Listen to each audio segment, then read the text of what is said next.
ओम सहना भवतु सहनौ भुनक्तु सह वीर्यङ्करवावहै तेजस्विनावधीतमस्तु मा विद्विषावहै। ओम शान्ति शान्ति शान्तिः। ओम भद्रं कर्णेभिः शृणुयाम देवाः भद्रं पश्येमाक्षभिर्यजत्राः स्थिरैरङ्गैः स्तुष्टुवागुंसस्तनूभिः व्यशेम देवहितं यदायुः। स्वस्ति न इन्द्रो वृद्धश्रवाः स्वस्ति नः पूषा विश्ववेदाः स्वस्ति नस्तार्क्ष्यो अरिष्टनेमिः स्वस्ति नो बृहस्पतिर्दधातु। ओम शान्ति शान्ति शान्तिः।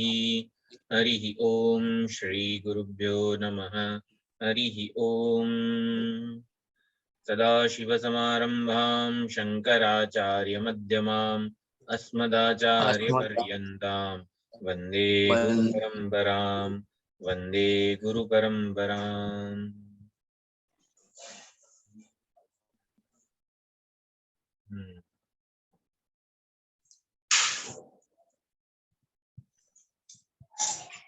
शैव्य सत्यकाम आवीने ओमकारनी उपासना विषयक प्रश्न करे छे।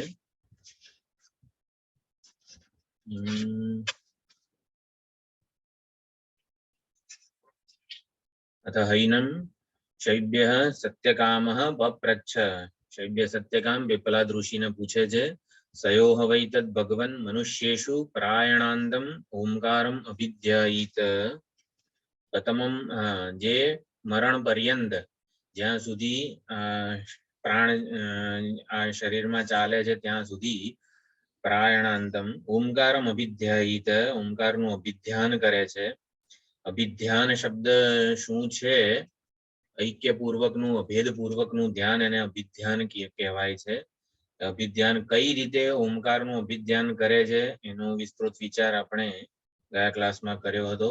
ओमकार पर ब्रह्म भावनाનું સ્થાપન કરે છે અને એના માટે જે શારીરિક માનસિક બૌદ્ધિક ડિસિપ્લિન ની જરૂર છે શિસ્તની એ અષ્ટાંગ યોગ વગેરે જે પ્રત્યાહાર ધારણા ધ્યાન પ્રત્યાહાર અને ધારણા પૂર્વકનું આ અભિધ્યાન હોય છે ઓમકારનું। ઓમકારમાં બ્રહ્મની ભાવના ओमकार ए प्रतीक है अपना माटे शिवलिंग ए प्रतीक है।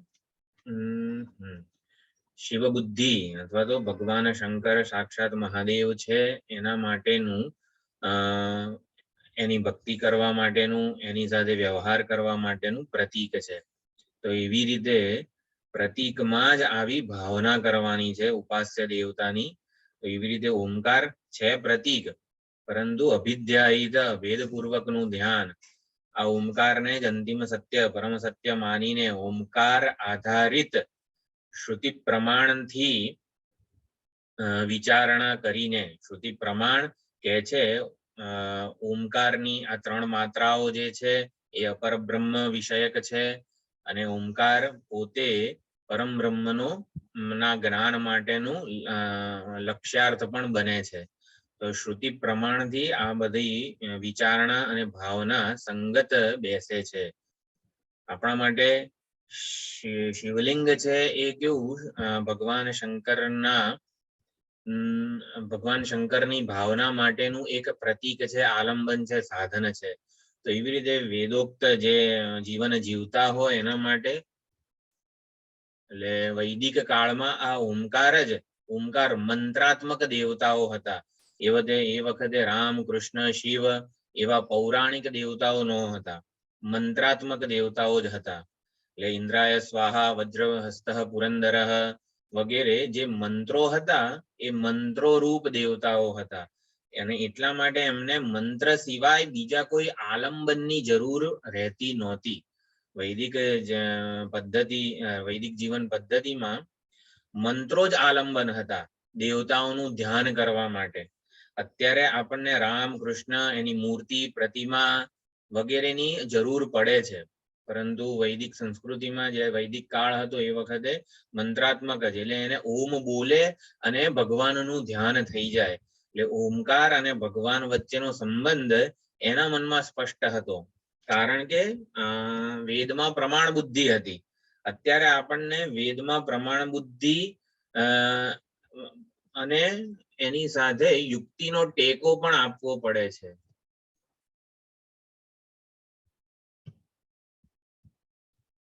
વેદ જે પ્રમાણે આપણને જ્ઞાન આપે છે એમાં આપણને યુક્તિનો ટેકો આપવાની પણ જરૂર પડે છે. તો એ ખાસ અહીંયા ઓમકારની અકાર, ઉકાર, મકાર આ ત્રણ માત્રાઓ છે.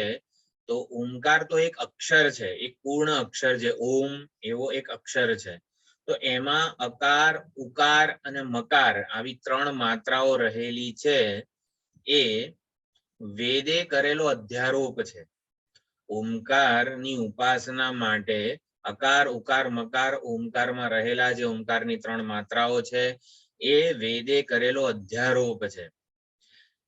અને એવી જ રીતે અકાર જે છે વિરાટ નું પ્રતીક છે, ઉકાર હિરણ્યગર્ભનું પ્રતીક છે, મકાર અંતર્યામી એવા કારણ શરીર ઉપહિત ચૈતન્ય અંતર્યામી અથવા ઈશ્વરનું પ્રતીક છે.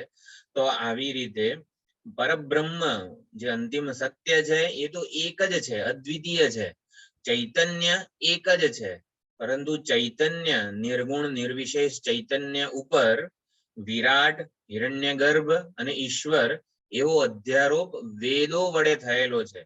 આપણા વેદ શાસ્ત્રોએ જ અધ્યારોપ કરેલો છે ચૈતન્ય ઉપર. આપણે એવું કહીએ કે હું એટલે સ્થૂળ શરીર અભિમાની, સૂક્ષ્મ શરીર અભિમાની અને કારણ શરીર અભિમાની છું. તો એમાં હું કઈ ત્રણ થઈ જતો નથી, હું એક જ રહું છું. પરંતુ સ્થૂળ સૂક્ષ્મ શરીર, સ્થૂળ સૂક્ષ્મ અને કારણ શરીર એ તો મારી ઉપાધિ છે. એમ વિરાટ, હિરણ્યગર્ભ અને અંતર્યામી ઈશ્વર એ કોઈ ત્રણ જુદા જુદા ચૈતન્ય હોય એવું નથી. ચૈતન્ય એક જ છે. ચૈતન્ય એક જ છે. ઉપાધિ એટલે વિરાટ, હિરણ્યગર્ભ અને અંતર્યામી ઈશ્વરમાં ભેદ શું છે? ભેદ ઉપાધિનો છે. ચૈતન્ય એક જ છે. આમ આ બધો વેદોએ અધ્યારોપ કરેલો છે. આ વેદોક્ત ઉપાસના છે ઓમકારની, અને માટે એમાં પ્રમાણ બુદ્ધિ પૂર્વક જે અભિધ્યાન કરે છે. એટલે શૈબ્ય સત્યકામ પૂછે છે આવું ઓમકાર ઉપર આવી રીતે પ્રમાણ બુદ્ધિથી વેદો એનું અભિધ્યાન કરે છે, એને કયો લોક પ્રાપ્ત થાય છે? એટલે એને પરમ બ્રહ્મની પણ પ્રાપ્તિ થાય છે. પરમ બ્રહ્મનું પરમ બ્રહ્મ સાથે પણ ઐક્ય આ ઉપાસક સાધી શકે છે, એવું એ પૂછે છે શૈબ્ય સત્યકામ. અને એના સમાધાનમાં પિપ્પલાદ ઋષિ કહે છે બીજા મંત્રમાં, તસ્મૈ સ હોવાચ. તો જયારે આવી રીતે સત્યકામે પૂછ્યું તો પિપ્પલાદ ઋષિ કહે છે, એતદ્વૈ સત્યકામ પરમ ચ અપરમ ચ બ્રહ્મ યદ ઓમકારઃ. પાંચમા પ્રશ્નનો દ્વિતીય મંત્ર. તો દ્વિતીય મંત્ર આ અભેદ શ્રુતિ છે. શંકરાચાર્યજીના ભાષ્યમાં, બ્રહ્મસૂત્ર ભાષ્યમાં પણ અભેદ શ્રુતિ આવે. એટલે ઓમકાર જ પરમ બ્રહ્મ છે એ અભેદ શ્રુતિ એવું કહેવાય છે. તો આને અભેદ શ્રુતિ, આ વાક્યને અભેદ શ્રુતિ વાક્ય કહેવામાં આવે છે. ભાષ્યનો પરિચય હોય તો આપણને આ ઓમકારની જ્યારે જ્યારે ચર્ચા થતી હોય ત્યારે ઓમકારથી તો કઈ પરમ બ્રહ્મની પ્રાપ્તિ થતી હશે આમ એવું સંશય આપણામાં જાય. ઓમકાર તો એક શબ્દ છે, વર્ણ છે, એક ધ્વનિ છે, એનાથી કોઈ પરમ બ્રહ્મની પ્રાપ્તિ થતી હશે એવો સંશય જાગે ને, તો એનો જવાબ ભાષ્યકાર એવી રીતે આપે છે કે અભેદ શ્રુતિનું બળ છે. અભેદ શ્રુતિના બળે અમે કહીએ છીએ. એટલે શાસ્ત્રો અરે શંકરાચાર્યજી વગેરે જે આપણા આચાર્યો છે એ શું કરે છે? આવી રીતે શાસ્ત્ર વાક્યોને પ્રમાણિત કરે છે. પ્રમાણિત કરે છે એટલે એ જે પ્રમાણે કહે છે એ પ્રમાણેની ઉપાસના અને વિચારણા કરવાથી વેદોક્ત ફળ મળે જ છે. એમાં કોઈ સંશય રાખવાની જરૂર નથી. એટલે આને અભેદ શ્રુતિનું બળ એવું કહેવાય છે, અભેદ શ્રુતિ કહેવાય છે. એતદ્વૈ સત્યકામ પરમ ચ અપરમ ચ બ્રહ્મ યદ ઓમકારઃ. આ ઓમકાર જ પરમ બ્રહ્મ અને અપરમ બ્રહ્મ બંને છે. તસ્માત વિદ્વાન માટે ઉપાસક, અહીંયા વિદ્વાન એટલે ઉપાસક, ઓમકારનો જે ઉપાસક છે એ એતેન એવ આયતનેન એકતરમ અન્વેતિ. એતેન એવ આયતનેન, આયતન એટલે પ્રતીક અથવા તો આલંબન. તો ઓમકાર રૂપી પ્રતીક વડે, ઓમકાર રૂપી આલંબન વડે એકતરમ અન્વેતિ. જો એ ઉપાસક અપરમ બ્રહ્મની દ્રષ્ટિપૂર્વક, અપરબ્રહ્મની ભાવના પૂર્વક ઉપાસના કરતો હોય તો એને અપરબ્રહ્મની પ્રાપ્તિ થાય છે. હા બોલો. आयतनवान भवति बोलते हैं ना, उसका मतलब क्या है? આયતન ये एवं ભૌતિક हाँ વસ્તુ છે. જે આયતન એટલે આ મારું સાધન છે. આયતનવાન ભવતી સાધન સંપન્ન થાય છે. તો આપણે શિવલિંગ છે એ આપણા માટે આયતન છે, સાધન છે, શિવ બુદ્ધિ સ્થાપિત કરવાનું. શિવલિંગ ના હોય તો તમે શિવ બુદ્ધિ કરી શકો?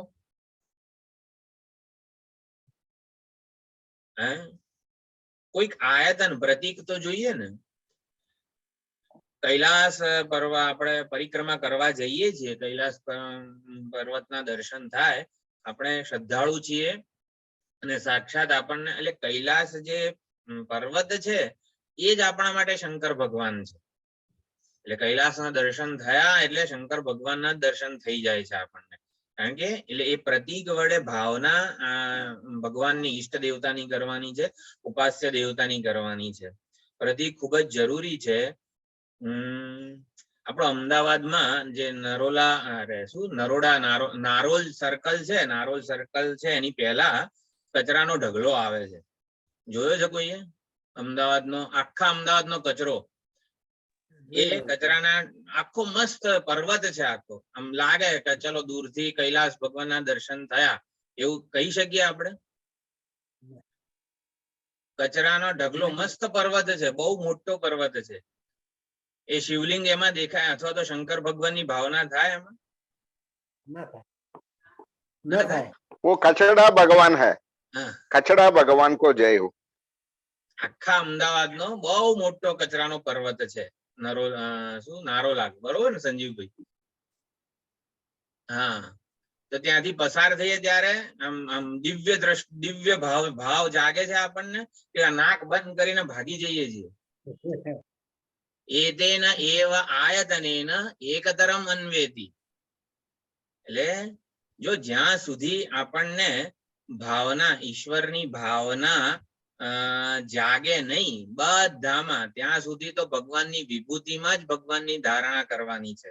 વિભૂતિ યોગ 10મો અધ્યાય જે કીધું છે, અશ્વત્થામ સર્વ વૃક્ષાણામ સર્વ હિમાલય, એટલે બધા જે વિભૂતિઓ છે એમાં ભગવાનની ભાવના આપણે દ્રઢ કરવી પડે.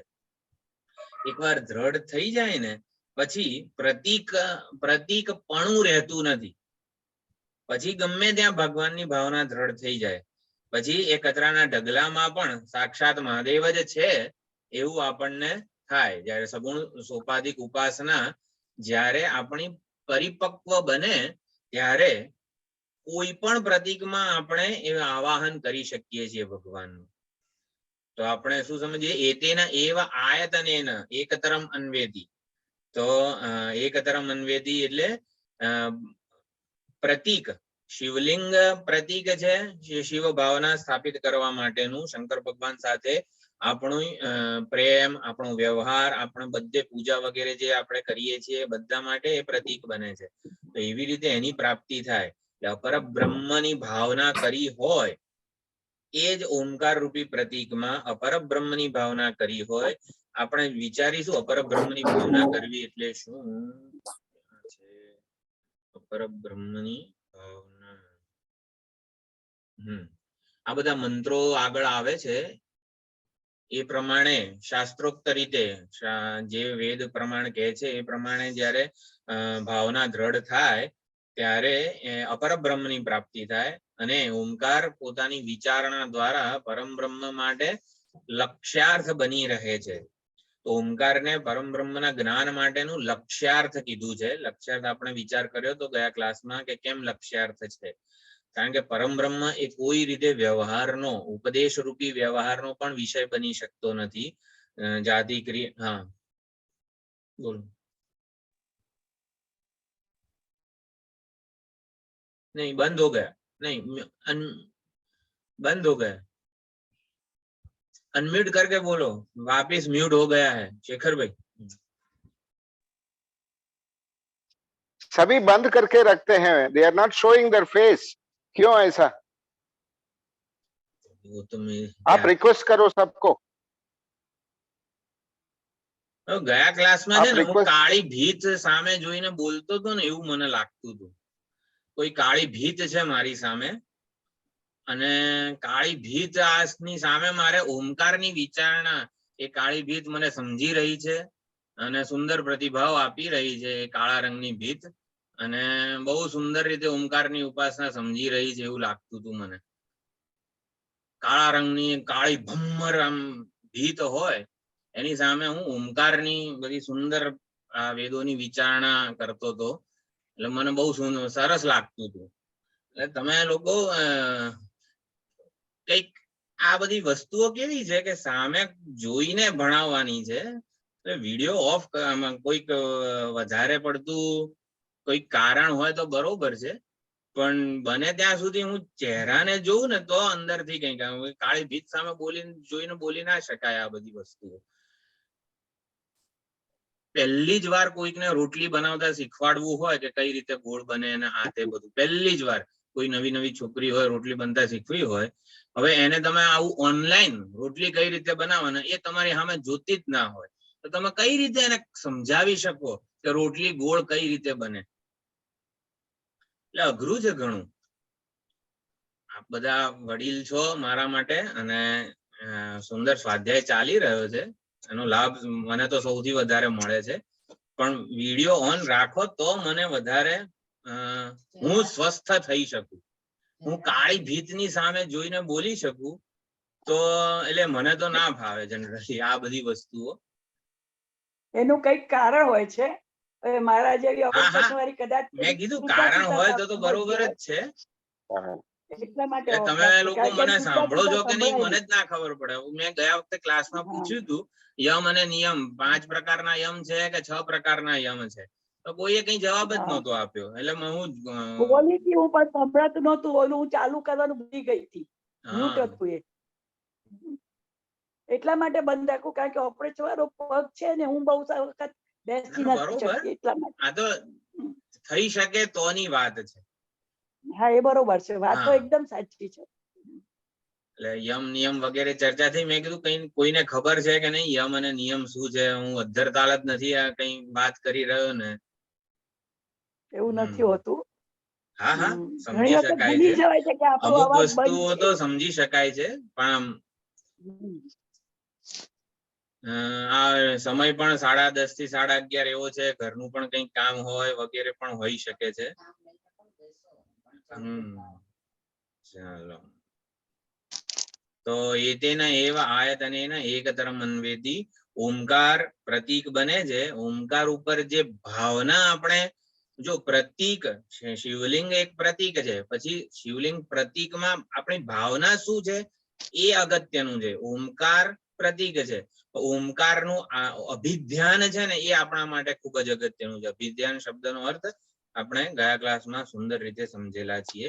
તો ઓમકારની બ્રહ્મ ભાવના જે આપણા ભક્તો છે, તો રક્ષાબંધન હોય આપણે કોઈ રાખડી વગેરે બાંધીએ, ઘણા આપણા ભક્તો સ્વામીજીને પણ રાખડી બાંધે છે.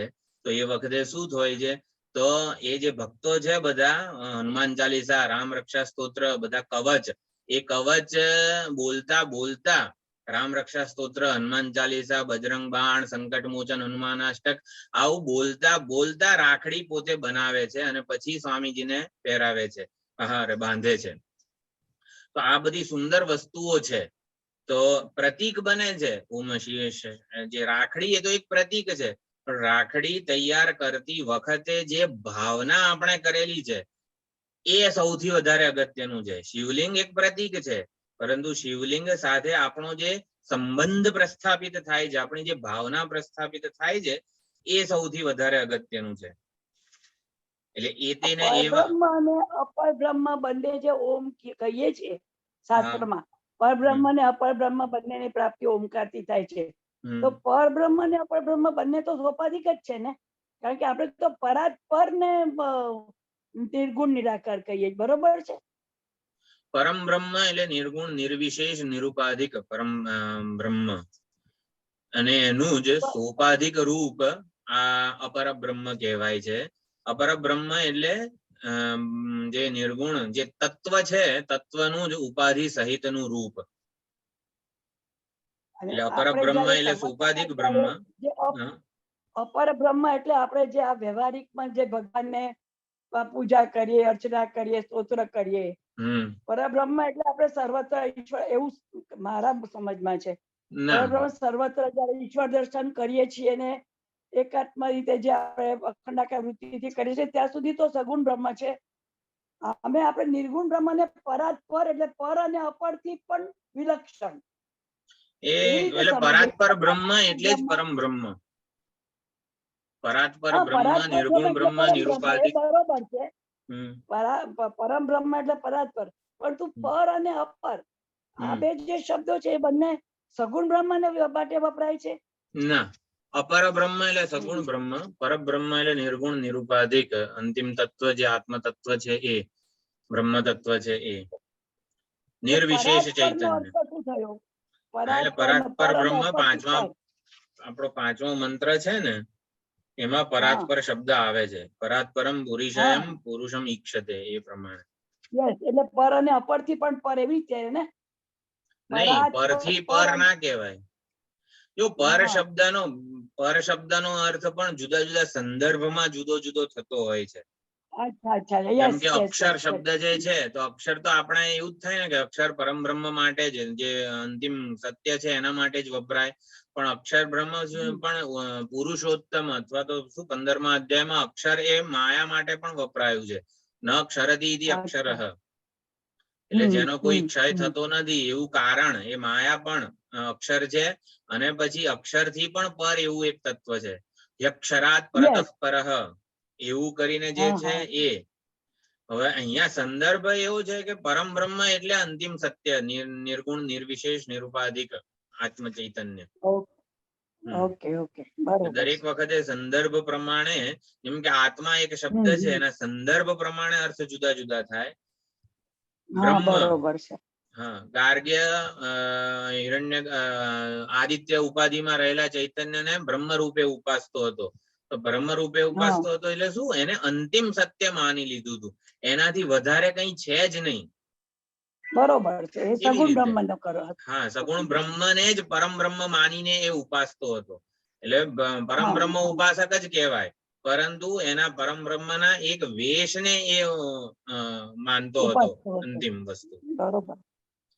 એટલે વેશ સહિતનું પરમાત્મા એટલે અપર બ્રહ્મ, વેશ વિનાનો પરમાત્મા નિર્વેશ, નિર્વેશ પરમાત્મા એટલે પરમ બ્રહ્મ.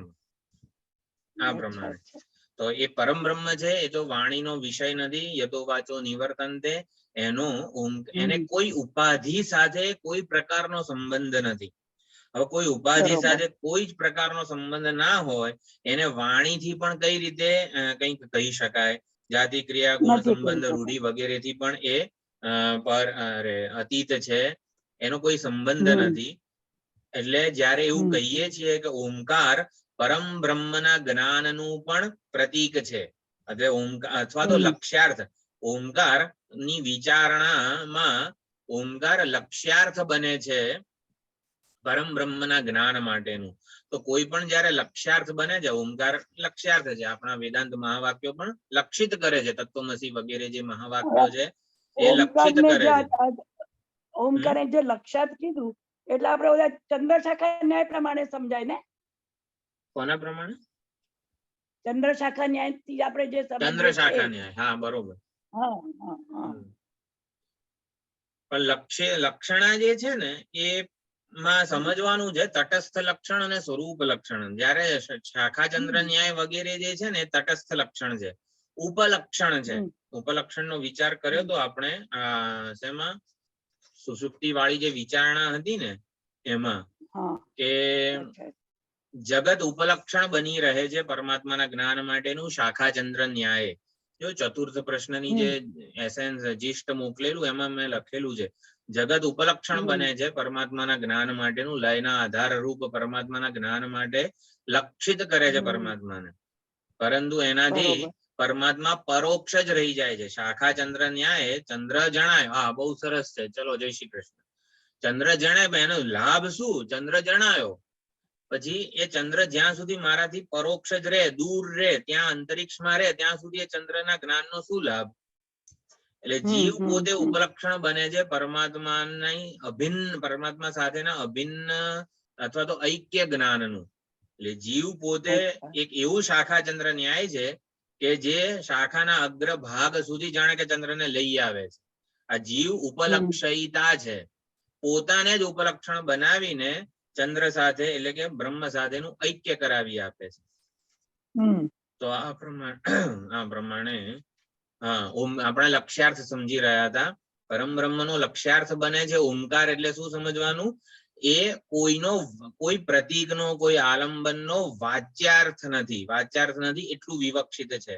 તો ઓમકારની વિચારણા છે, ઓમકારની મીમાંસા, એ પછી આપણને ત્યાં સુધી અમાત્ર જે તુરીય અધિષ્ઠાન છે સમગ્ર પ્રપંચનું, એટલે પ્રપંચનો બાધ કરાવીને જો આ ઓમકારની વિચારણા જે માંડુક્ય વગેરે ઉપનિષદમાં પણ છે, અકાર ઉકાર મકાર એ વૈદિક અધ્યારોપ છે. ઓમકાર તો એક અક્ષર જ છે, ઓમ એવો એક ધ્વનિ છે, એમાં અકાર ઉકાર મકાર રહેલા છે. એ આપણી શ્રુતિએ કીધું છે. શ્રુતિએ અકાર ઉકાર મકારનો અધ્યારોપ ઓમકાર પર કરેલો છે. ઓમકારમાં આમ ડિસેક્શન કરો અને અ ઉ અને મ મળી જાય એવું નથી વિચારવાનું. એવી જ રીતે શ્રુતિએ અધ્યારોપ કરેલો છે. તો અકાર એટલે શું? અકાર એ આપણા માટે વિરાટ દેવતા છે. આ ઓમકારની ઉપાસના જે છે, અકાર એટલે શું? વિરાટ, જે સમગ્ર સ્થૂળ પ્રપંચનો અભિમાની છે એ વિરાટ દેવતા.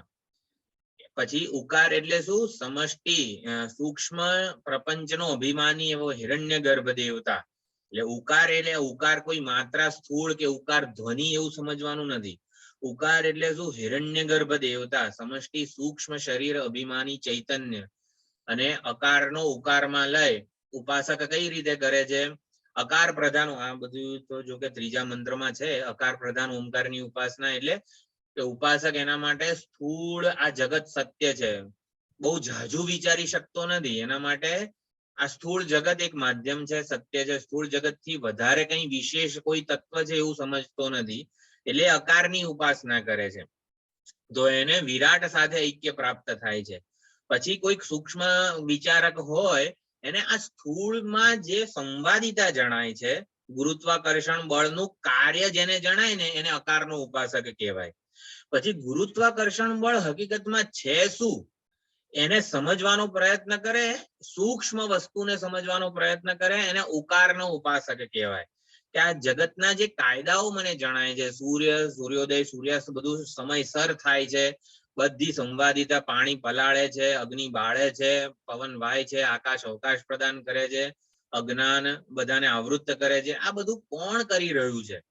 એટલે એ પ્રમાણે સ્થૂળને છોડે છે. સ્થૂળનું કારણ શું છે? સ્થૂળ એક સંવાદિત હાર્મોનાઇઝ્ડ મેનરમાં વર્તી રહ્યું છે, એને કોણ પ્રેરે છે? એ પ્રમાણે એટલે એ સૂક્ષ્મની વિચારણા કરે છે. તો સૂક્ષ્મનો ઉપાસક આ હિરણ્યગર્ભ ઉકાર પ્રધાન ઓમકારની ઉપાસના કરે છે અને હિરણ્યગર્ભ દેવતાને પ્રાપ્ત થાય છે. અને પછી કારણની આ બધા કાયદાઓનું કારણ શું છે? ગુરુત્વાકર્ષણ બળ ને કેન્દ્ર ત્યાગી બળ ને સેન્ટ્રીફ્યુગલ ફોર્સ ને આ બધું જે કંઈ પણ અત્યારે જગતમાં દેખાય છે, અનુભવાય છે, સંવાદિતાનું પણ કારણ શું છે?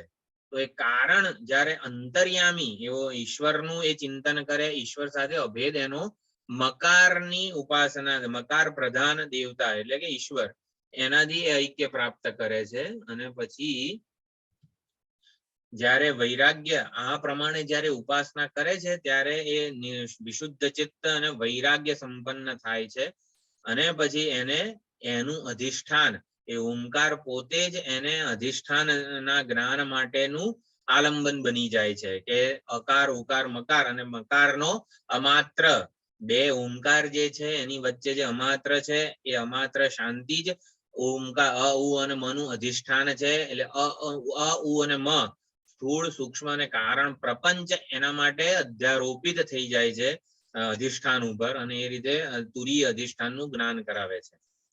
આ પ્રકારની થોડીક વિચારણા મેં આ પંચમ પ્રશ્ન શૈવ્ય સત્યકામ દ્વારા જે પૂછાયો અને પીપલાદ ઋષિએ જે આખી વિચારણા આપેલી છે એની એક જેને કહેવાય ને સમાચાર એક આઈડિયા આપી દીધો કે આ પ્રમાણે વિચાર પદ્ધતિ છે. એતદ્વૈ સત્યકામ પરમ ચ અપરમ ચ બ્રહ્મ યદ ઓમકાર. આ ઓમકાર જે છે પર અને અપર. અપર બ્રહ્મ એટલે સોપાધિક બ્રહ્મ અને પરમ બ્રહ્મ એટલે નિરુપાધિક બ્રહ્મ. નિરુપાધિક નિર્વિશેષ બ્રહ્મ તત્વ કે જે ઉપાધિથી અસંસ્પૃષ્ટ છે, અતીત છે. વિદ્વાન એતેન એવા આયતનેન એકતરમ અન્વેતિ. એકતરમ એટલે અન્વેતિ એટલે અભેદેન પ્રાપ્નોતિ. એ તાદાત્મ્ય આપન્ન થઈ જાય છે.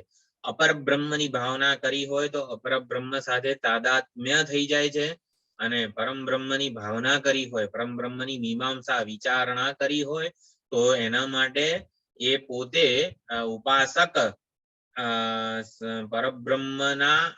પરબ્રહ્મ ઉપાસકના નિરુપાધિક આત્મ સ્વરૂપે પ્રગટ થઈ જાય છે. જેની શિવલિંગમાં આપણે શિવ બુદ્ધિ પૂર્વક જયારે ભાવના કરી હોય ત્યારે પ્રસન્ન કોણ થાય છે? શિવલિંગ પ્રસન્ન થાય કે શિવજી પ્રસન્ન થાય?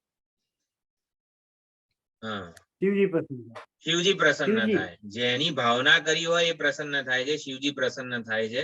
તો ઓમકાર રૂપી આલંબન ઉપર ઓમકારની વિચારણા રૂપી સાધન વડે જ્યારે આલંબન લીધું હોય ઓમકારનું ત્યારે પ્રસન્ન પરમ બ્રહ્મ જ થાય છે. શિવલિંગ શંકર ભગવાન પણ પ્રસન્ન થાય ત્યારે શું કરે? શંકર ભગવાન પ્રસન્ન થઈને જો જે શિવ ભક્ત છે એનામાં કોઈ ઈચ્છા હોય તો એ ઈચ્છાની પૂર્તિ કરે અને જો કોઈ ઈચ્છા ન હોય, નિષ્કામ મુમુક્ષુ જો હોય તો શું કરે? શિવ તત્વ જે શું છે એ ચૈતન્ય શિવ અદ્વૈત શું છે? પ્રપંચોપશમમ શિવમ શાંતમ અદ્વૈતમ ચતુર્થમ મન્યંતે. એના જ્ઞાનની અનુકૂળતા કરી આપે છે. એટલે બ્રહ્મ ઓમકારના ઉપાસકને અપર બ્રહ્મની પ્રાપ્તિ થાય છે. એટલે શું? ઓમકારનો ઉપાસક શુદ્ધ ચિત્ત તો થાય છે પરંતુ એનામાં પોતાનું જે દેહાભિમાન અત્યંત શું કહેવાય ક્ષીણ પામ્યું નથી. એટલે પરમાત્માને પણ ઉપાધિ સહિતનો જ ઉપાસે છે અને માટે અપર બ્રહ્મ એટલે શું? બ્રહ્મલોકમાં જાય છે વગેરે આખી જે ફળશ્રુતિ આવશે. અપર બ્રહ્મ સાથે એનું તાદાત્મ્ય થાય છે. જ્યારે ઓમકાર રૂપી પ્રતીકમાં બ્રહ્મની ભાવના વિરક્ત મુમુક્ષુ નિષ્કામ મુમુક્ષુ જ્યારે કરે છે ત્યારે પરબ્રહ્મની પ્રાપ્તિ થાય છે. એટલે શું? પરબ્રહ્મ પ્રસન્ન થાય છે અને પોતાનો જે વેશ હતો એનું જે સગુણ રૂપ હતું એ સગુણ રૂપને પીગાળી દે છે. સગુણ બ્રહ્મ રૂપે જે હતા પરમાત્મા એ દ્રવિત થઈ જાય છે. હિમશિલા જે છે એ જળનું સગુણ રૂપ છે. જેને આઈસબર્ગ હિમશિલા છે તરતો હોય જ્યારે સાગર ઉપર, એ જ્યારે સાધક ઉપર પ્રસન્ન થાય ત્યારે એ પોતાના સગુણ રૂપને ઠોસ રૂપને પીગાળી દે છે અને જળ રૂપે ઉપલબ્ધ થઈ જાય છે. એટલે કે શું? પોતાનો વેશ જ્યારે ઉતારે પરમાત્મા ત્યારે સાધકમાં પણ દેહાભિમાન રહેતું નથી. સાધકના આત્મ સ્વરૂપે જે પ્રગટ થાય છે. તેષામ એવાનું કંપાર્થમ અહમ અજ્ઞાનજમ તમઃ નાશયામી આત્મભાવસ્થ. તો એવું જ્ઞાન આપે છે કે જેથી વેશ વિનાના પરમાત્માને ઓળખી શકાય અથવા તો વેશ વિનાના પરમાત્માનું જ્ઞાન થાય ત્યારે આનો ઉપાસકનો સાધકનો જિજ્ઞાસુનો પણ કોઈ વેશ રહેતો નથી. વેષ્ટિ દેહાભિમાનથી મુક્ત થઈ જાય છે. ઉપાસક પર અનુગ્રહ પરાપર બ્રહ્મ કરે છે. અપર બ્રહ્મ અનુગ્રહ કરે, અપર બ્રહ્મની સાથે તાદાત્મ્ય થાય. પરબ્રહ્મ અનુગ્રહ કરે, પરબ્રહ્મ સાથે ઐક્ય અનુસ્થાપાય છે, પોતાના સ્વરૂપને પ્રગટ કરે છે. પૂર્ણ નિષ્કામ મુમુક્ષુ છે એના માટે આ ઓમકારની ઉપાસના, ઓમકાર જે વિવિધિશા સંન્યાસી હોય છે એમને પણ ઓમ ઓમ એવા ઓમકારના જપનું વિધાન કરેલું છે વેદો વડે. વિવિધિશા સંન્યાસ જેને ધારણ કરેલો હોય એને એકલો ઓમકાર, કારણ કે ઓમકારની ઉપાસના વૈરાગ્યજનક છે. માત્ર ઓમકારનું ધ્યાન, ઓમકારનો જપ કરો તો વૈરાગ્ય જન્મે જન્મે જન્મે ને જન્મે, કારણ કે વેદોએ કીધેલું છે. ગૃહસ્થો માટે ઓમ નમઃ શિવાય, ઓમકારને કોઈક ઈષ્ટ દેવતા સાથે જોડીને ઓમ નમો નારાયણાય, ઓમ નમો ભગવતે વાસુદેવાય, એટલે ઓમકાર સાથે કોઈક દેવતા જોડીને રૂપ કીધેલું છે. કારણ કે ગૃહસ્થે પોતાના કર્તવ્યોનું, જવાબદારીઓનું પાલન કરવાનું છે અને એ પ્રમાણે ઈશ્વરાર્પણ ભાવના વગેરે સેવન કરીને આખું જીવન ચલાવવાનું છે. એના આધારે બધા બ્રહ્મચારી, ગૃહસ્થ સંન્યાસીઓ, અરે વાનપ્રસ્થ સંન્યાસીઓ બધા રહેલા છે. તો એનું જીવન ચાલે એના માટે એ ઈષ્ટ દેવતાનો અનુગ્રહ મળી રહે એવું જરૂરી છે. અને માટે ઓમ નમઃ શિવાય, ઓમ નમો નારાયણાય, ઓમ નમો ભગવતે વાસુદેવાય વગેરે રીતે જપ ધ્યાન કરવાનું હોય છે. પરંતુ વિવિધિશા સંન્યાસી જે છે એ માત્ર ઓમકારનું જ જપ ધ્યાન વગેરે કરે છે. ઓમ એ પ્રમાણે જ આખું. એટલે જ્યારે વિવિધિશા સંન્યાસ ધારણ કરે છે ત્યારે શિખા સૂત્રનો ત્યાગ કરે છે.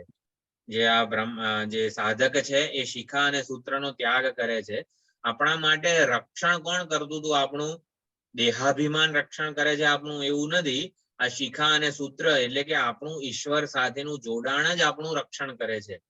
તો શિખા સૂત્ર વગેરે જે આલંબન આપણને આપવામાં આવ્યા હતા, આ વિવિધિશા સંન્યાસ ધારણ કરે છે ત્યારે શિખા સૂત્રનો પણ ત્યાગ કરે છે, ત્યારે એનું રક્ષણ કોણ કરશે? ઈશ્વરનો ભરોસો આ છે શિખા અને સૂત્ર. હું બ્રાહ્મણ છું, મારે સંધ્યાવંદન કરવા જોઈએ વગેરે જે છે એ આપણું ઈશ્વર સાથેનું જોડાણ છે. અને ઈશ્વર સાથેનું જોડાણ જ્યારે વિવિધિશા સંન્યાસ લે ત્યારે તો એ કાપી નાખે છે. એટલે કે એ જોડાણ તૂટી જાય છે. તો રક્ષણ કોણ કરે છે?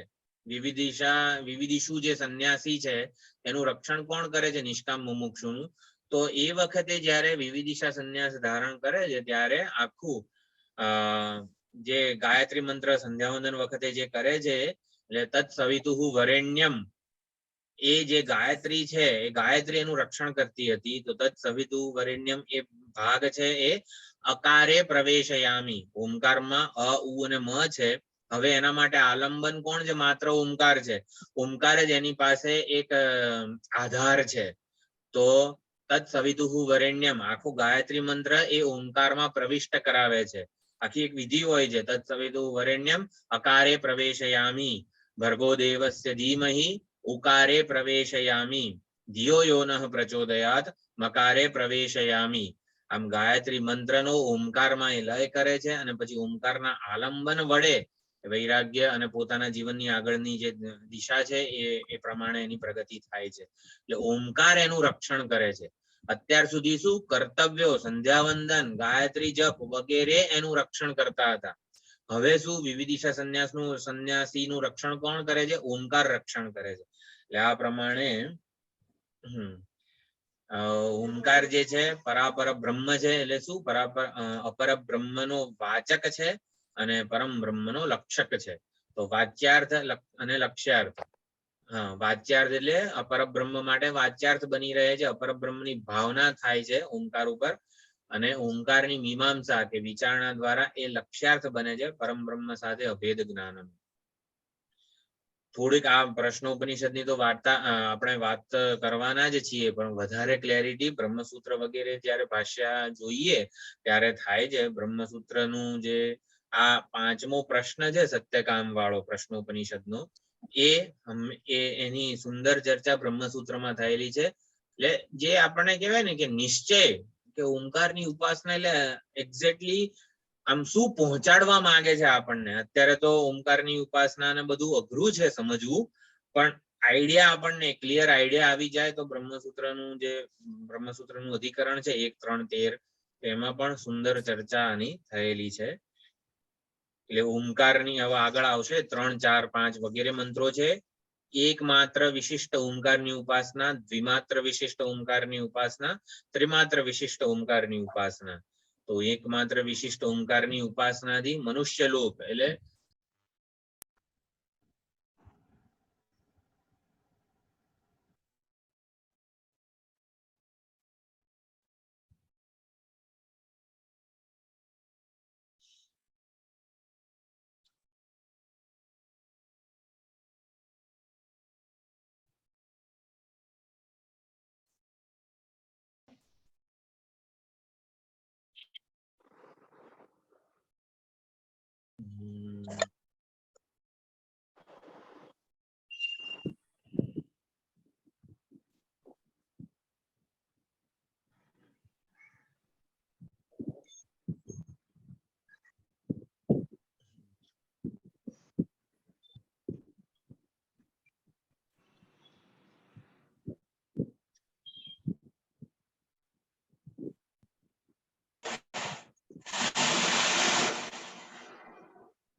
એકમાત્ર વિશિષ્ટ ઓમકારની ઉપાસના આકાર પ્રધાન ઓમકારની ઉપાસનાથી મનુષ્ય લોકની પ્રાપ્તિ થાય.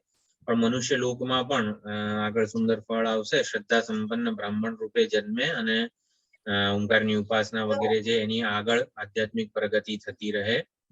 દ્વિમાત્ર વિશિષ્ટ ઓમકારની ઉપાસનાથી અંતરિક્ષ લોકની પ્રાપ્તિ થાય અને ત્રિમાત્ર વિશિષ્ટ ઓમકારની ઉપાસનાથી બ્રહ્મલોકની પ્રાપ્તિ થાય છે.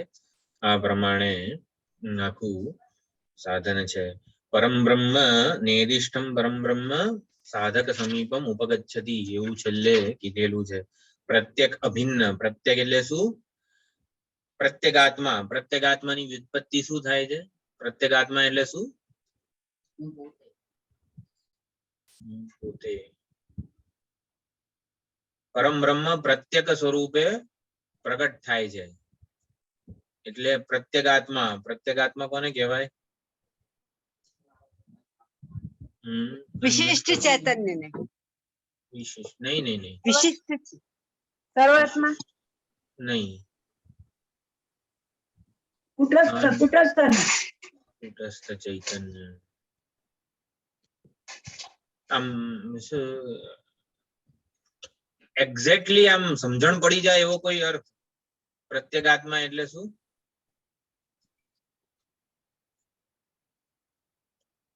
તેને પ્રવેશ કર્યો છે આપણે કહીએ છીએ ને, પૂર્વ પ્રવેશ કર્યો છે. કુટસ્થ એને પ્રત્યેગાત્મા કહીએ છે ને.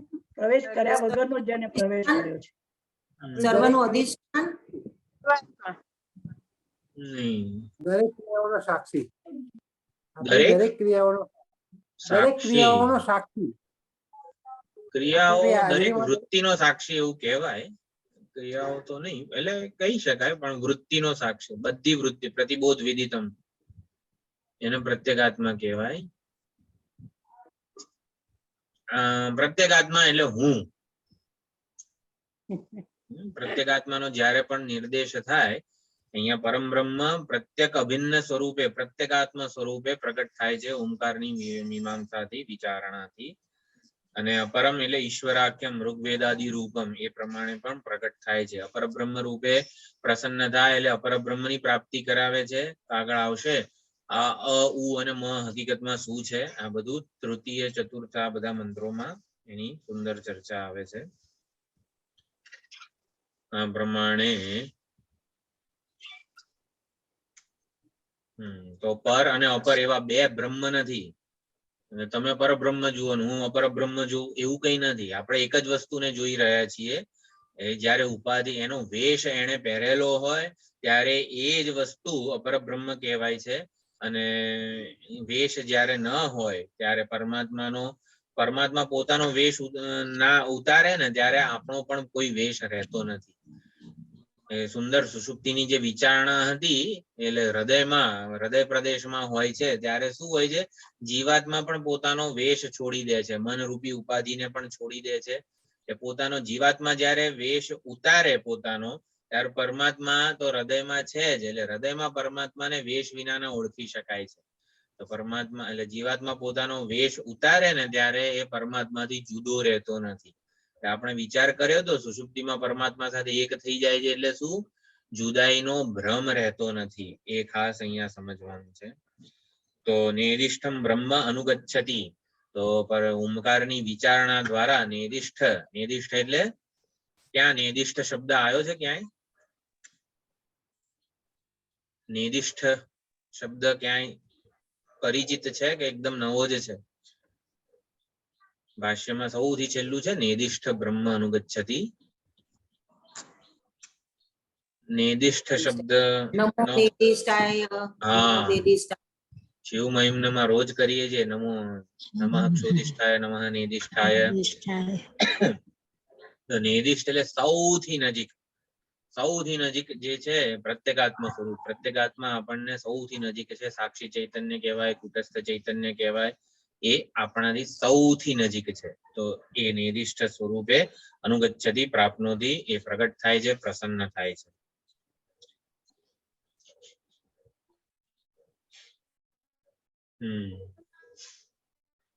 તો અહીંયા વિશેષ ઓમકારની ઉપાસનાનું મહત્વ એટલે છે કે રામ, કૃષ્ણ, શિવ વગેરે જે રૂપ છે, જે નામ છે, જે એની ઉપાસના વગેરે છે, એનાથી સગુણ સોપાધિક પરમાત્મા જ પ્રગટ થાય.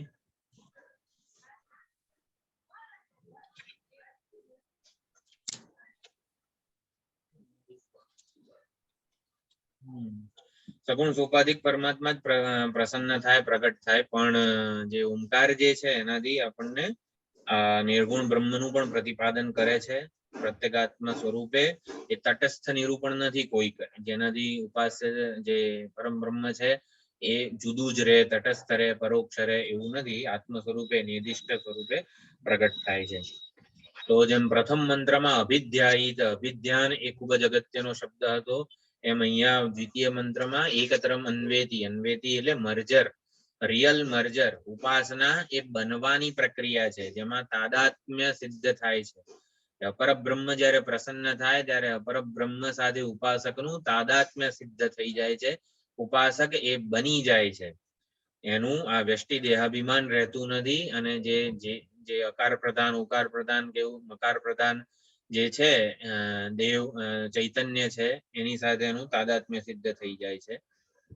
અને જ્યારે ઓમકારની વિચારણા કરે ત્યારે કર્મ મુક્તિથી બ્રહ્મલોકમાં જઈને પછી પરમ બ્રહ્મની પણ પ્રાપ્તિ થાય છે, એનું પણ જ્ઞાન થાય છે. તો હવે તૃતીય મંત્ર, તૃતીય, ચતુર્થ, આ બધા એકમાત્ર, દ્વિમાત્ર, વિશિષ્ટ ઓમકારની વાત કરે છે. તો તૃતીય મંત્ર હું બોલું છું. સયદી એકમાત્રમ અભિધ્યાયિત સહ તેનૈવ સંવેદિતઃ તૂર્ણમ એવ જગત્યામ અભિસંપદ્યતે તમ રુચઃ મનુષ્યલોકમ ઉપનયન્તે સ તત્ર તપસા બ્રહ્મચર્યેણ શ્રદ્ધયા સંપન્નઃ મહિમાનમ અનુભવતી. એટલે સહ યદી, આ ઉપાસક જો એકમાત્ર વિશિષ્ટ ઓમકારનું ધ્યાન કરે, અકાર પ્રધાન ઓમકારનું ધ્યાન કરે, અકાર પ્રધાન ઓમકારની ઉપાસના કરે, તો ઓમકારમાં અકારનું જ્યારે પ્રાધાન્ય હોય, એટલે પ્રતીકમાં, ઓમકાર તો પ્રતીક છે, આલંબન છે, તો અકાર એ શું છે ઉપાસક માટે? આ સમગ્ર સ્થૂળ પ્રપંચ અભિમાની ચૈતન્ય, એવું વિરાટ છે. એટલે જ્યારે ઉપાસક આ વ્યષ્ટિ દેહાભિમાનને પડતું મૂકે અને વિરાટ સાથે ઐક્યપૂર્વકના વિચારો સેવે કે આ સ્થૂળ દેહ માત્ર હું નથી, પરંતુ હું આ એક સ્થૂળ દેહમાં અભિમાની જે ચૈતન્ય છે એ જ સમગ્ર સ્થૂળ દેહમાં રહેલું અભિમાની ચૈતન્ય છે. એટલે આ સમગ્ર દેહમાં, એટલે આ સ્થૂળ દેહમાં જે ચૈતન્ય અભિમાન કરેલું છે, એ ચૈતન્ય એ જ બીજા સ્થૂળ દેહમાં અભિમાન કરેલું છે. એણે સમગ્ર સ્થૂળ પ્રપંચમાં અભિમાન કરેલું છે, એની સાથે તાદાત્મ્ય સિદ્ધ કરેલું છે. એટલે આ સ્થૂળ દેહમાં દેહ વિશિષ્ટ જે ચૈતન્ય છે એ હું છું એવું નહીં, વિરાટ છે. એટલે વિરાટે આ સ્થૂળ શરીરમાં તાદાત્મ્ય સિદ્ધ કરેલું છે. વિરાટે જ બધા સ્થૂળ પ્રપંચમાં તાદાત્મ્ય સિદ્ધ કરેલું છે.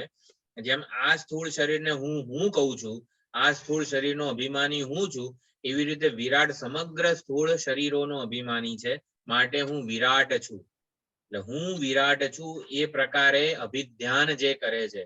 સહ યદિ એકમાત્રમ અભિધ્યાયિત, તો આ પ્રમાણે જે એકમાત્ર વિશિષ્ટ ઓમકારનું સારી પેઠે ધ્યાન કરે છે તે સહ તેનૈવ સંવેદિતઃ, તેનાથી એને એ પ્રાપ્ત થઈ જાય છે. સંવેદિતઃ એટલે બોધ પ્રાપ્ત થઈ જાય છે. વિરાટ સાથેના ઐક્યનો બોધ પ્રાપ્ત થઈ જાય છે. સહ તેનૈવ સંવેદિતઃ. પછી શું થાય છે? જ્યારે એનું શરીર છૂટે ત્યારે તૂર્ણમ એવ જગત્યામ અભિસંપદ્યતે, જ્યારે પછી એ ઉપાસકનું જ્યારે આ શરીરમાંથી વિદાય લે છે ત્યારે એ તરત જ મૃત્યુલોકમાં પાછો આવી જાય છે. એને બીજી યોનિઓમાં ભ્રમણ કરવું પડતું નથી. અનેકવિધ યોનિઓ છે એમાં ભ્રમણ નથી કરવું પડતું. તરત જ ફરીથી એ મૃત્યુલોકમાં, મનુષ્યલોકમાં એક શુદ્ધ સાત્વિક બ્રાહ્મણ રૂપે જ જન્મે છે. એને દેવતા તમ રુચઃ મનુષ્ય લોકમ ઉપનયંતે, ઋગ્વેદની ઋચાઓ એ ઉપાસકને પાછો મર્ત્ય લોકમાં લઈ આવે છે. સહ તત્ર તપસા બ્રહ્મચર્યેણ શ્રદ્ધયા સંપન્ન, અને કેવા કુળમાં જન્મે છે કે જેમાં વૈદિક આલંબન પૂર્વકનું જીવન જીવાતું હોય, વૈદિકો હોય ને એવા ઘરમાં એ જન્મે છે. વૈદિક બ્રાહ્મણ કેવા તપસા બ્રહ્મચર્યેણ શ્રદ્ધયા સંપન્ન, એવા ગુણો સદગુણોથી યુક્ત થઈને એ જન્મે છે. અને મહિમાનમ અનુભવતી, અને પછી સુંદર રીતે એનો લાભ લે છે. આ સદગુણોનો લાભ મળે ને એ પણ કેટલા પુણ્ય કર્મો કરેલા હોય ત્યારે એનું આ ફળ છે. તો એ પ્રમાણે મૃત્યુલોકમાં જન્મે છે અને ફરીથી ઉપાસક આ બધી શ્રદ્ધા વગેરે સદગુણોથી યુક્ત થઈને જન્મે છે. તો આ પ્રમાણે અહીંયા છે ને એકમાત્ર વિશિષ્ટ ઓમકારના ધ્યાનનું ફળ, અકાર વિશિષ્ટ ઓમકારનું ઉપાસનાનું ફળ કીધેલું છે. એટલે અહીંયા હકીકતમાં તો ચોથો મંત્ર પછી પાંચમો જે મંત્ર છે ત્રિમાત્ર વિશિષ્ટ, એટલે ઓમકારની ઉપાસના જ વેદો વડે વિહિત છે. જેમાં આપણે મુખ્ય અંગીની ઉપાસના જ વિહિત છે, એનું વિધાન કરવામાં આવેલું છે. પરંતુ અંગોની ઉપાસનાનું પણ ફળ છે. સત્યનારાયણની પૂજા કરવાની હોય, સત્યનારાયણ ભગવાનની પૂજા, ત્યારે મુખ્ય સત્યનારાયણ ભગવાનની પૂજા એ અંગી પૂજા છે. પછી એમાં અનેક અંગોનું પણ પૂજન કરવાનું હોય છે. તો અંગોની પૂજાનું કોઈ વિશેષ ફળ હોતું નથી. ખાલી આટલી પૂજા કરીએ અને અંગીની પૂજા ના કરીએ તો કશું ફળ ના મળે. એવું ઓમકારની ઉપાસનામાં નથી. ઓમકારની ઉપાસના અંગી એટલે પૂર્ણ ઉપાસના કરો તો એ પ્રમાણે અપર બ્રહ્મની પ્રાપ્તિ થાય છે. એના એક અંગની ઉપાસના કરીએ ને તો પણ એનું ફળ છે. એટલે પરંતુ એ તાત્પર્ય નથી. અંગની ઉપાસનાનું ફળ છે પણ એ તાત્પર્ય નથી. જો જ્યારે પણ ફળ કથન કહેવામાં આવે ને ત્યારે એ તાત્પર્ય હોય છે, જાણે કે એવું આપણે સમજી શકીએ છીએ. કંઈક કર્મ કરીએ તો આ ફળ મળશે, એટલે એ કર્મનું એ વસ્તુ મેળવવામાં તાત્પર્ય છે. જ્યારે અહીંયા એમ કે છે અકાર વિશિષ્ટ ઓમકારની ઉપાસનાથી આ ફળ મળે છે, ત્યારે બસ ખાલી હું આટલી જ ઉપાસના કરું તો ચાલશે ને, ફળ તો મળી જ જવાનું છે. એટલે એવું નથી કરવાનું, અહીંયા અટકી નથી જવાનું, એમ અહીંયા શ્રુતિ કહેવા માંગે છે. એ આગળ જે પાંચમો મંત્ર છે ને એમાં સ્પષ્ટ થશે. એટલે અકાર વિશિષ્ટ માત્ર ઉપાસનાથી અટકી જવાનું નથી, એવું ખાલી કહેવાનું છે. એક માત્ર ઓમકાર, એક માત્રા, એક અકાર એ ઓમકારની એક માત્રા છે. ઓમકાર એક અક્ષર છે, એના ઉપર અકારનો અધ્યારોપ પૂર્વક ઓમકારને ઉપાસે છે જે, એટલે એને આ ફળ પ્રાપ્ત થાય છે. વિશિષ્ટ એકમાત્ર વિશિષ્ટ ઓમકારનું સર્વદા ચિંતન કરે તો એને ધ્યાન વડે અકાર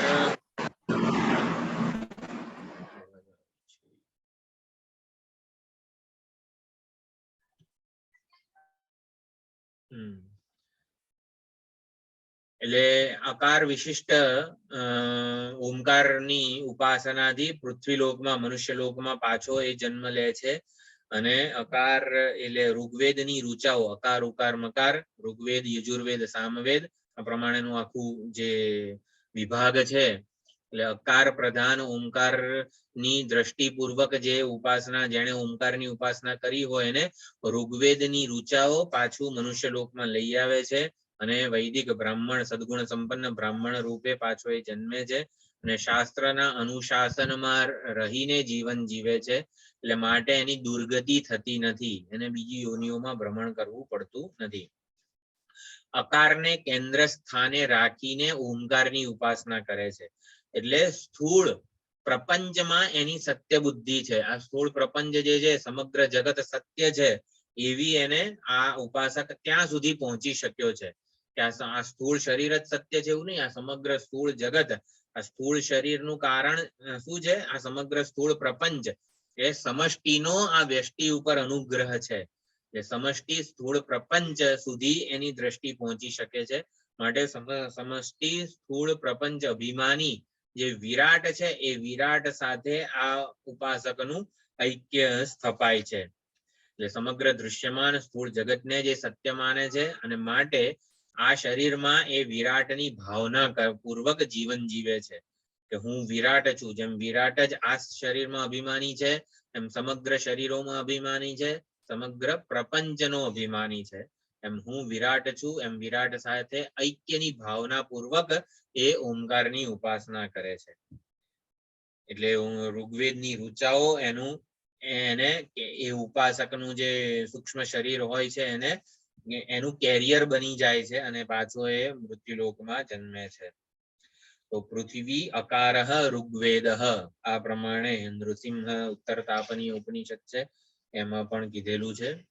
તો ઓમકારની ઉપાસનાની જે અમુક યુક્તિઓ છે, યુક્તિઓનું પંચદશીમાં વિદ્યારણ્ય સ્વામીએ ખૂબ જ વિસ્તૃત વર્ણન કરેલું છે. એટલે ધ્યાનદીપ કે કોઈ કયા પ્રકરણમાં, એટલે એમાં વિસ્તૃત વર્ણન કરેલું છે.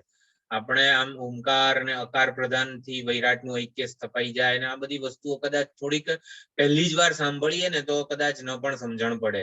અમુક યુક્તિઓનો ટેકો જોઈએ, પરંતુ અહીંયા છે ને આ શ્રુતિ પ્રમાણ છે એટલે એ પ્રમાણે શ્રૌત પ્રધાન વિચારણા ચાલી રહી છે.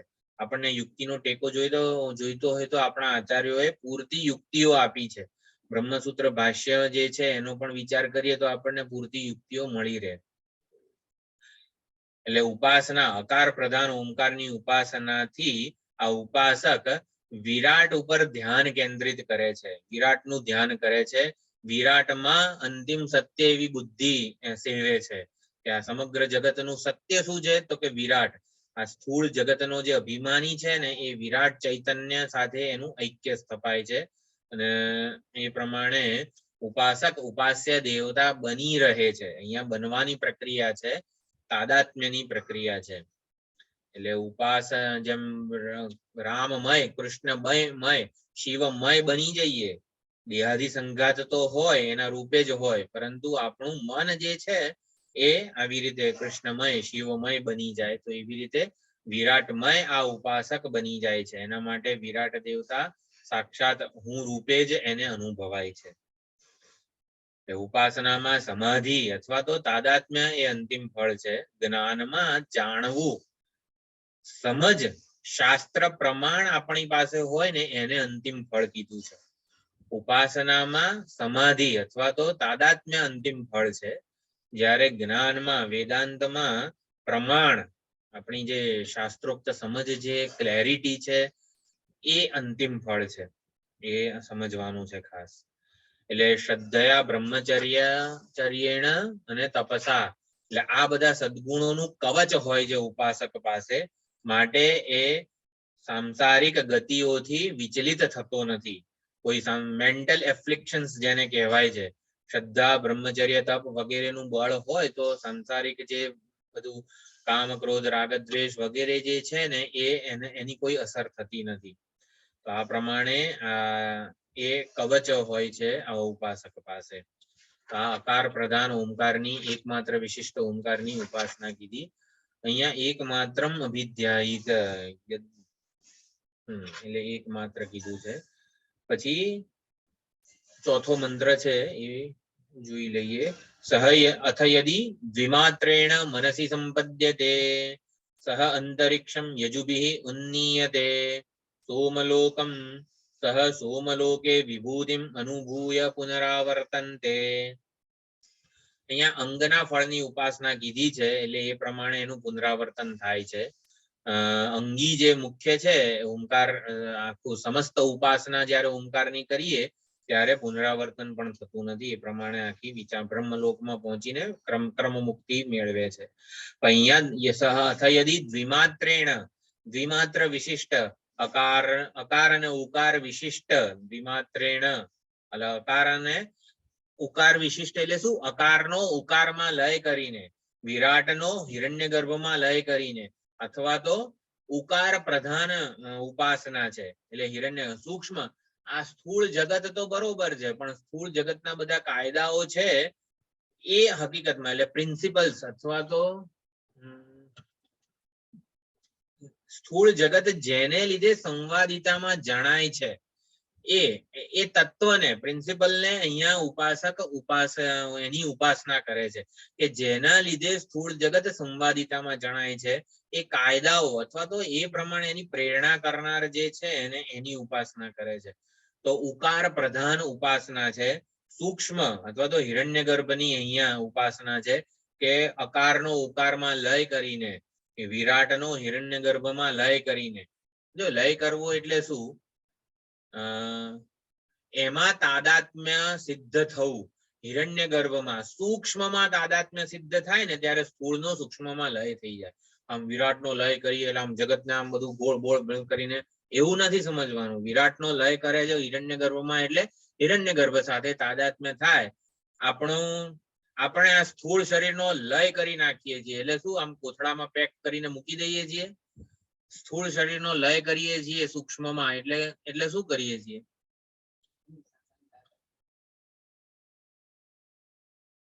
મારે સ્થૂળ શરીરનો લય કરવો છે તો શું કરવાનું? સ્થૂળ શરીરનું મહત્વ છોડી અને સૂક્ષ્મ શરીરનું ચિંતન કરવાનું. સૂક્ષ્મ શરીરનું ચિંતન કરવાનું. સૂક્ષ્મ શરીરનું ચિંતન કરવાનું. એ પ્રકારની સમજ કેળવવાની. હા, હવે જાય એટલે સ્થૂળ શરીરનો લય થઈ જાય.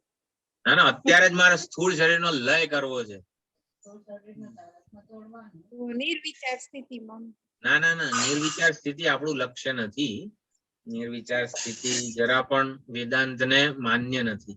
સ્થૂળ શરીરના અધિષ્ઠાન આત્મામાં એનો લય કરવાનો છે. એનું તાદાત્મ્ય બહુ કરવાનું. સિમ્પલ છે, બહુ સરળ વસ્તુ છે. તમે જે કહો છો એ તો સાચું છે, પણ આમ અત્યારે આપણે વિચારણા કરી લીધી છે હકીકતમાં તો, પણ આ તો મેં કીધું સ્પષ્ટતા થઈ છે કે નહીં એટલે પૂછું છું. અચ્છા, હા, સ્થૂળ શરીરનો લય કરવો હોય સૂક્ષ્મમાં તાદાત્મ્ય કરીએ ને એટલે સ્થૂળ શરીરનો લય થઈ ગયો કહેવાય. અત્યારે મનોમય આપણો અન્નમય સાથે તાદાત્મ્ય ક્યારે તૂટે?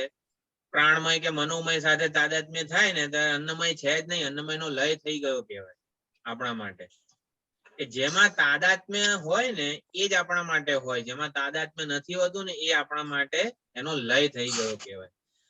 એટલે દ્વિમાત્રેણ મનસી સંપદ્યતે એવું કીધું છે મંત્રમાં. મનસી સંપદ્યતે મનરૂપ દેવતાને અથવા તો હિરણ્યગર્ભને સૂક્ષ્મને પ્રાપ્ત થાય છે. આપણે શું સમજ્યા? અકારનો ઉકારમાં લય કરવો એટલે અકાર સાથે તાદાત્મ્ય ન હોય. તો અકાર એટલે શું? આપણા માટે વિરાટ દેવતા એ અકાર હતો, અકારનો અભિમાની. અકાર માત્ર વિશિષ્ટ ઓમકારની ઉપાસના એટલે જો આ માંડુક્યમાં પણ જયારે ચર્ચા હતી બધી અકાર ઉકાર મકારની 3 પાદની, ત્યારે શું હતું? ઓમકારની 3 માત્રાઓ અકાર ઉકાર મકાર એટલે શું? સ્થૂળ જગત, સૂક્ષ્મ જગત અને કારણ જગત, શરીર અને પ્રપંચ ત્રણે સ્તરે વ્યષ્ટિ અને સમષ્ટિ એમ સમજવાનું હતું. તો ત્યારે શું હતું? આ અકાર જે પ્રથમ માત્રા છે એ સમગ્ર સ્થૂળ જગતનો નિર્દેશ કરે છે. ઓમકારની અકાર માત્રા સમગ્ર સ્થૂળ જગતનો નિર્દેશ કરે છે. કઈ રીતે? કઈ યાદ હોય માંડુક્યની વિચારણા તો અકારો વૈ સર્વા વાક, બધી જ વાણી જે છે ને એની શરૂઆત અકારથી થાય છે. માટે અકારમાં બધી વાણીનો પ્રવેશ છે. એટલે અકાર બધી જ વાણીનું અધિષ્ઠાન છે. અને અકાર પ્રધાન ઓમકારને શું કહેવાય? સમગ્ર શબ્દ પ્રપંચ, સમગ્ર શબ્દ પ્રપંચનું કારણ ઓમકાર છે. અને શબ્દ પ્રપંચ દૃશ્ય પ્રપંચથી જુદો નથી. દૃશ્ય પ્રપંચ શબ્દ પ્રપંચથી જુદો નથી એવું સમજાતા આપણે. આને હું પેન ન કહું ને તો આ પેન રૂપી વસ્તુ પણ નથી. એટલે શબ્દ પ્રપંચ અને દૃશ્ય પ્રપંચ, આ દૃશ્ય પેન નું જ્ઞાન ક્યારે થાય? મારામાં પેન આકારની વૃત્તિ ઉત્પન્ન થાય ત્યારે આને હું પેન. એટલે એ પ્રમાણે શબ્દ પ્રપંચ અને દૃશ્ય પ્રપંચ નું એકબીજાના આધારે રહેલો છે એવું કહેવાય છે. જો શબ્દ પ્રપંચ આકારનો લય કરી દઉં તો દૃશ્ય પ્રપંચનો પણ લય થઈ જાય. આ બધી માંડુક્યની પ્રક્રિયા છે. તો આ પ્રમાણે શું છે? દ્વિમાત્રેણ એટલે અકારનો ઉકારમાં લય, એટલે કે ઉકાર વિશિષ્ટ, ઉકાર પ્રધાન ઓમકારની ઉપાસના કરે છે સાધક, ત્યારે મનસી સંપદ્યતે. જો અકાર પ્રધાન હતું ત્યારે શું થયું હતું? જગત્યામ અભિસંપદ્યતે, એ પૃથ્વીલોક પર પાછો આવે છે. પરંતુ અહીંયા મનસી સંપદ્યતે એવું કીધું છે. દ્વિમાત્રાનું ચિંતન કરે છે ત્યારે દ્વિમાત્ર વિશિષ્ટ ઓમકારનું અભિધ્યાન કરે છે, મનથી અભિન્ન થઈ જાય છે. એટલે આ એક મનનું અભિમાની ચૈતન્ય તૈજસ છે, અને સમષ્ટિ મનનું, સમષ્ટિ સૂક્ષ્મ શરીરનું અભિમાની ચૈતન્ય હિરણ્યગર્ભ છે. તો એ પ્રમાણે તૈજસ અને હિરણ્યગર્ભનું ઐક્ય આ ઉપાસક સાધી લે છે, અને હિરણ્યગર્ભ રૂપ બની જાય છે. હિરણ્યગર્ભ સાથે તાદાત્મ્ય એનું થઈ જાય છે. તો હિરણ્યગર્ભનો લોક કયો છે? અંતરિક્ષમ અથવા તો સોમલોક છે. તો યજુભિઃ ઉન્નીયતે.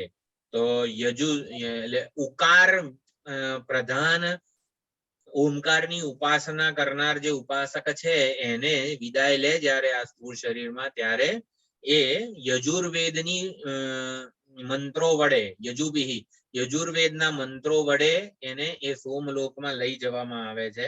સહ સોમલોકે વિભૂતિમ અનુભૂય પુનરાવર્તન્તે. સોમલોકમાં એ વિભૂતિને અનુભવીને પુણ્યકર્મોને ભોગવીને પાછો એ આવે છે. તો સોમલોક, ચંદ્રલોક વગેરે કહેવાય છે. અંતરિક્ષ લોક એ પણ એના નામ છે. આ બધું કહેવાય કે પ્રમાણ, આમાં શાસ્ત્ર પ્રમાણ છે. એટલે એની યુક્તિઓ ચોક્કસ હોઈ શકે છે. વિદ્યારણ્ય સ્વામીએ ઘણી યુક્તિઓ આપેલી છે. પરંતુ આ ચંદ્રલોકને કેમ પ્રાપ્ત થાય છે વગેરે એનું કોઈ કેમ એવું આ ઉપાસનામાં પ્રાધાન્ય શું હોય છે? જે શાસ્ત્ર પ્રમાણ છે, એટલે એ પ્રમાણે એને સ્વીકારવાની છે. ચોક્કસ યુક્તિઓનો ટેકો આપણા આચાર્યોએ ઘણો આપેલો છે. માંડુક્યમાં પણ આપણે ભાષ્ય જ્યારે અધ્યયન કરીએ ત્યારે અકારનો ઉકારમાં લય વગેરે શું સમજવાનું એ પણ આપણે વિચાર કરી લીધો. એટલે એનું પુનરાવર્તન થાય છે. એટલે મન સાથે તાદાત્મ્ય થઈ જવું, મનસી સંપદ્યતે. યસ. સોમલોક also ક્ષીણે પુણ્ય મત્યલોકમ ભવન્તિ. તેતમ ભુક્ત્વા સ્વર્ગલોકમ વિશાલમ. એટલે ત્યાં એટલે અહીંયા જે આ વસ્તુ 5મા મંત્રમાં વધારે સ્પષ્ટ થશે કે અહીંયા એકમાત્ર વિશિષ્ટ ઓમકારની ઉપાસનાનું ફળ ભલે કહેવામાં આવ્યું છે, પણ એનું તાત્પર્ય નથી. એટલે જ્યારે ઓમકારની માત્રા વિશિષ્ટ જ્યારે ઉપાસના કરવામાં આવે ને ત્યારે પુનરાવર્તન થાય છે. અને માટે અપુનરાવૃત્તિ અથવા તો ક્રમ મુક્તિ ક્યારે થાય? જેની સમસ્ત ઉપાસના કરવામાં આવે ત્યારે. અહીંયા મનસી સંપદ્યતે એટલે મન રૂપે એ થઈ જાય છે, સમષ્ટિ મન રૂપે એ થઈ જાય છે. ઉકાર સાથે ઉપાસકનું તાદાત્મ્ય સિદ્ધ થાય ત્યાં સુધી ધ્યાન ધરવું.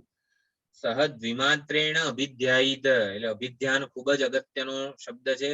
અભિધ્યાન શું એ ગયા ક્લાસમાં પ્રથમ મંત્રમાં ચર્ચા કરી હતી.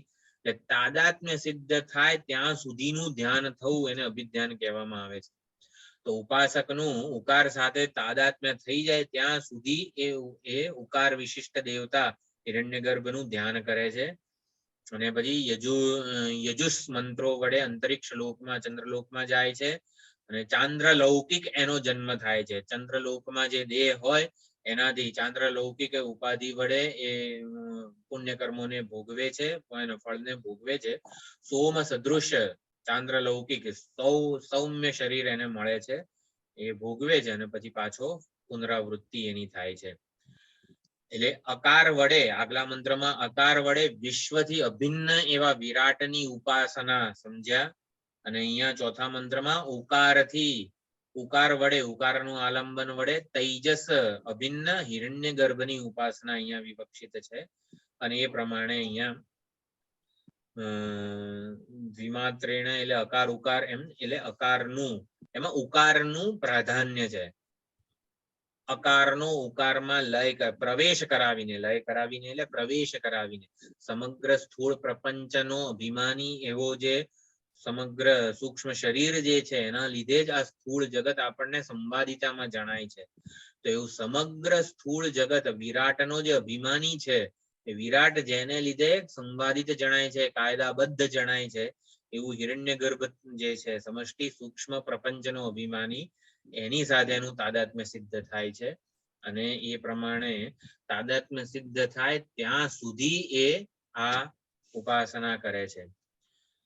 આવતી વખતે આ 5મો પ્રશ્ન જોઈશું અને પછી એક્ઝેક્ટલી આ ઓમકારની ઉપાસના વિરાટ સાથે તાદાત્મ્ય સિદ્ધ થાય છે અકાર માત્રાથી, ઉકાર વિશિષ્ટ ઓમકારના ધ્યાનથી હિરણ્યગર્ભ સાથે તાદાત્મ્ય સિદ્ધ થાય છે. એટલે હકીકતમાં કહેવા શું માંગે છે, આમ કઈ રીતે થોડી યુક્તિઓ આપણે આવતા વખતે વિચારીશું. એટલે ઓમકારની ઉપાસનાની થોડીક યુક્તિઓ કેવી છે મારે, આપણા આચાર્યોએ જે ચિંતન કરેલું છે એ પણ આપણે વિચારીશું. અને પછી આ સમગ્ર જે 5મો પ્રશ્ન છે એનો પણ સારભૂત અર્થ વિચારીશું. થોડુંક આપણા માટે આ નવું લાગે તો ચોથો પ્રશ્ન હતો વેદાંતની વિચારણા હતી. આમ આપણે અનેક ઉપનિષદોમાં કરેલી હોય, સુષુપ્તિ અવસ્થાત્રય વિવેક વગેરે. આ ઓમકારની ઉપાસના જનરલી આ માંડુક્યમાં તો છે જ, અને બીજા કોઈ પ્રકરણ ગ્રંથોમાં પણ જનરલી આપણને મળતી નથી. વિવેક ચૂડામણી જે આપણે સાદી રીતે ભણેલા છીએ, તત્વબોધ, આત્મબોધ વગેરે, એટલા માટે આપણને નવું લાગે છે. આમાં શું છે, વિવેક ચૂડામણી છે, સાધન પંચક છે, આ બધા ગ્રંથોનો આપણે અભ્યાસ કરેલો હોય ને, એટલે અવસ્થાત્રય વિવેક, શરીરત્રય વિવેક, પંચકોશ વિવેક વિશે આપણને ભાથું હોય, વિચાર ભાથું હોય. એટલે ઉપનિષદમાં જયારે આ સુષુપ્તિનો અને સ્વપ્નનો વિચાર આવે ને, ત્યારે આપણને આમ ફ્રેન્ડલી લાગે કે હા, આ થોડુંક આપણને ખબર છે અને એનું ગહન કે ઊંડાણ પૂર્વકનો અર્થ આપણને ખબર પડે ઉપનિષદમાં જયારે સુષુપ્તિનું વર્ણન આવે છે વગેરે. હવે આ ઓમકાર વિષયક વિચારણા કોઈ પ્રકરણ ગ્રંથોમાં થયેલી હોતી નથી, એટલે આપણને નવું લાગે છે. એટલે આપણે એની સાથે પણ આપણને ફ્રેન્ડલી કે શું છે, યુઝર ફ્રેન્ડલી લાગે, તો એવી પણ આખી એક સમગ્ર સારભૂત વિચારણા પણ આપણે આવતી વખતે કરીશું. મંગળવારે કઈ છે નહીં ને, ગણેશ ચતુર્થી ગુરુવારે. હા, જો સોમવાર અને એવું કઈક થાય સારું હોય, કારણ કે બધા મંગળ બુધ ને ગુરુ ત્યાં ક્લાસ લેવાના છે માતાજી, એવું કઈક છે. મંગળ બુધ ને ગુરુ પદપ્રજ્ઞાન માતાજી ક્લાસ લેવાના છે. તો આપણે સોમ અને શનિ કેવું કઈ થતું હોય છે તો ગુરુવારે તો ગણેશ ચતુર્થી જ છે ને કદાચ. તો હવે પછીનો એ લેવાના છે. ના, બુધવારે ગણેશ ચતુર્થી.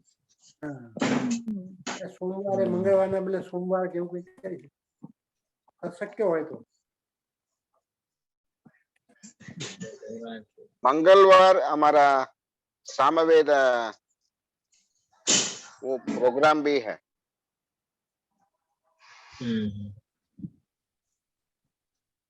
સોમવારે ફાવે એવું છે બધાને? હા, વાંધો નથી આવે. હા જી, વાંધો નહીં આવશે. અત્યારે પૂરતું તો સોમવારે રાખીએ છીએ. Only for this week. Only for this week. હા, બરાબર છે. Only for this week. 29મી એ સોમવાર છે.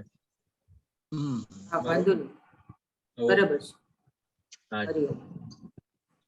ઓમ પૂર્ણમદઃ પૂર્ણમિદં પૂર્ણાત પૂર્ણમુદચ્યતે પૂર્ણસ્ય પૂર્ણમાદાય પૂર્ણમેવાવશિષ્યતે. ઓમ શાંતિ શાંતિ શાંતિ. હરિ ઓમ. શ્રી ગુરુભ્યો નમઃ. હરિ ઓમ.